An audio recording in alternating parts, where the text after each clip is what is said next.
প্রথমত হস্তমৈথুন একটি সাধারণ এবং স্বাভাবিক প্রক্রিয়া। হস্তমৈথুন বলতে আসলে আমরা কি বুঝি? হস্তমৈথুন বলতে মূলত আপনি একজন ব্যক্তি যখন তার সঙ্গী ছাড়া নিজে নিজে যৌন উত্তেজনা তৈরি করতে চায় এবং সেই যৌন উত্তেজনা তৈরি করার মাধ্যমে সে তার যৌন যে তৃপ্তি সেটা সে নিবারণ করে, এটাকেই মূলত হস্তমৈথুন বলা হচ্ছে। হস্তমৈথুন কিন্তু ছেলে মেয়ে অথবা উভয় যে কোনো লিঙ্গেই কিন্তু এটা দেখা যেতে পারে।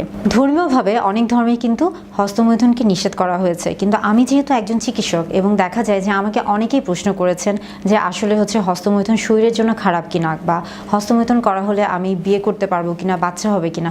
মূলত আপনাদের এই প্রশ্নগুলোর জন্যই আমি কিন্তু যে চিকিৎসা বিজ্ঞানের ভাষায় হস্তমৈথুনের ব্যাপারগুলো আপনাকে বলছি। তবে আপনি যদি ধর্মীয়ভাবে চিন্তা করেন সেই ক্ষেত্রে কিন্তু বিভিন্ন ধর্মে এটাকে নিষেধ করা হয়েছে, কিন্তু আপনি যদি বিজ্ঞানের কথায় আসেন বা চিকিৎসা শাস্ত্রের কথায় আসেন সেই ক্ষেত্রে এটা কিন্তু একটি স্বাভাবিক যৌন আচরণ হিসেবেই বিবেচিত হয়েছে। আমি এখন যে কথাগুলো বলবো এটার মাধ্যমে আমি কাউকে কিন্তু হস্তমৈথুনে উৎসাহিত করছি না।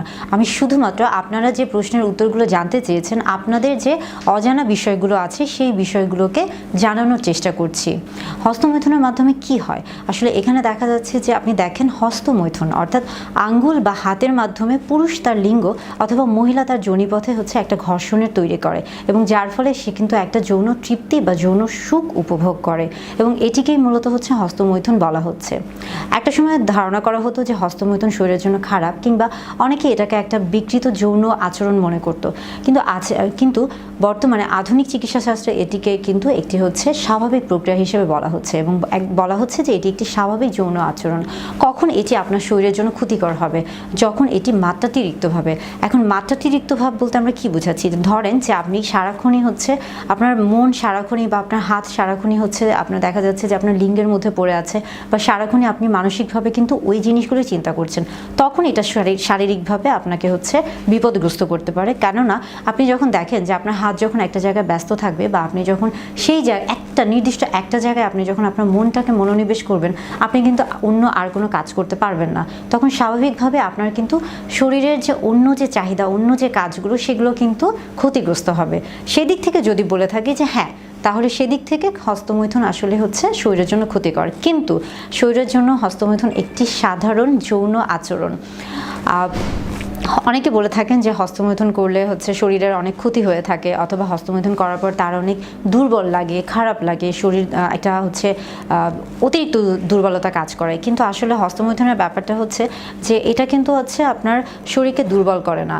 আপনি দেখেন যে যখন আমরা বলে থাকি যে অনেকের ক্ষেত্রে কিন্তু স্বপ্নদোষ হয়ে থাকে, তো স্বপ্নদোষের ক্ষেত্রে কি হয়ে থাকে যে আপনার যে বীর্যর যে পরিমাণটা সেটা যখন অতিরিক্ত পরিমাণে তৈরি হচ্ছে, কিন্তু সেটা যখন বের হতে পারছে না, অর্থাৎ আপনি যদি ধরেন যে আপনি শারীরিকভাবে কারোর সাথে মেলামেশা করছেন না, বা আপনার সেই সুযোগটা নেই, তাহলে সেই ক্ষেত্রে আপনি যদি হস্তমৈথুন করে থাকেন সেই ক্ষেত্রে কিন্তু আপনার স্বপ্নদোষের পরিমাণটা কমে যাবে।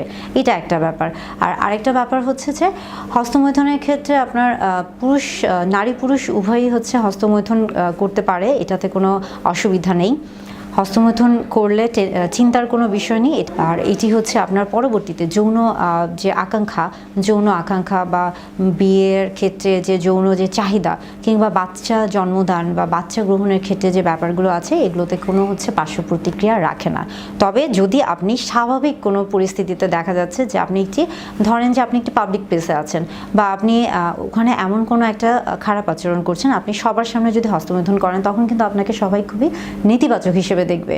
আবার আপনি যদি চিন্তা করেন যে অনেক সময় দেখা যাচ্ছে যে অনেকেই কিন্তু পর্নোগ্রাফির প্রতি অনেক বেশি আকৃষ্ট হয়ে থাকে, এবং সেই ক্ষেত্রে দেখা যায় যে একটা যখন যৌন উত্তেজক বস্তু সবসময় সে দেখছে, তখন কিন্তু তার মধ্যে একটা খারাপ কিছু কাজ করে, যার ফলে দেখা যায় যে অনেক সময় কিন্তু সমাজে বিভিন্ন রকমের খারাপ চিন্তা চলে আসে, এবং সে নিজের মনে অজান্তেই খারাপ কিছু করতে বসে।